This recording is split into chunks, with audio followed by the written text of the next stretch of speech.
We've had quite the year with the pests. And if you know me personally, then you've probably heard me complain about the bugs. Like the guy from Wreck-It Ralph. Bugs! You know. So, in any case, it's been a year and we're not quite sure why or what's going on. But the first thing that we need to do when something like this is happening is to test the soil so we can figure out how to address it. Because spraying every day with neem and applying things to the plants is not sustainable. Definitely not. So we were trying out this. This is we got this on Amazon, right? Mm-hmm. Yeah. So this is an Amazon test. It comes with like 40 separate little test capsules.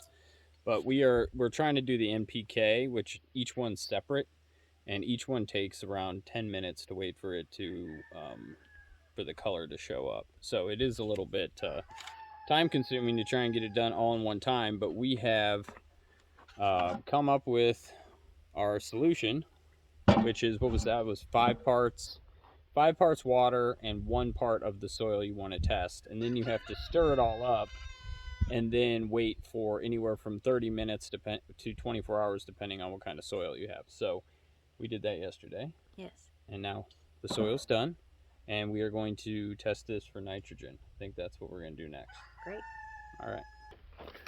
All right, so we got that's potash.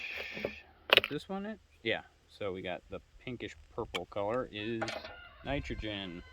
So this is the little fill tube. It's split, and so we're using this chamber here. So we're going to take our sample water. They want you to try and keep it as little turbidity in there as possible, but they said it's not a big deal if you have some sediment in there. So we've got our nitrogen kit. We got to find our matching. So these are the purple, so these go with the nitrogen.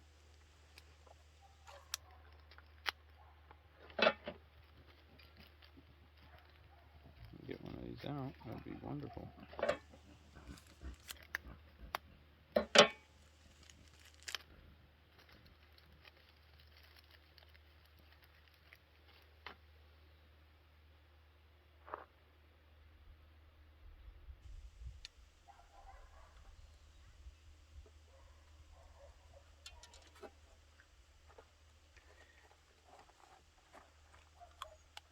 All right, so we got it in there. We're going to give it a good shake.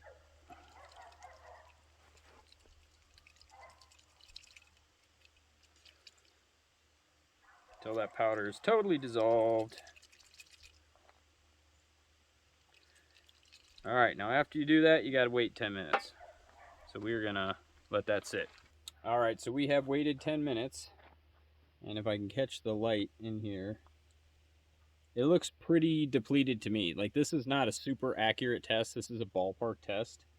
But to me, it looks like N1 at the best. And N1 is deficient. And then the bottom one is depleted. So I think we're somewhere in between depleted and deficient, which is obviously not good on your nitrogen in a garden. So this was over at this corner. Let me just show you. In the tomatoes. Yeah. So we have indoor and outdoor tomatoes. It's in our outdoor tomato rows. So I took it from one of those 5 there on the end. And our phosphorus in that same zone, I can't show it to you now because it's been way over 10 minutes. So it looks super blue right now in the test section. But when we looked at it, it was, right in between deficient and adequate. So on these tests, you can't let it sit more than 10 minutes. You're supposed to wait 10 minutes, take the reading, but as you continue to let it sit, it gets significantly darker. So that is the important part about this test is, like, we're already getting a little bit pinker because we're over 10 minutes now, just a hair. But yeah, that is one thing to note on this test kit is you have to discount anything after probably 10 and a half, 11 minutes.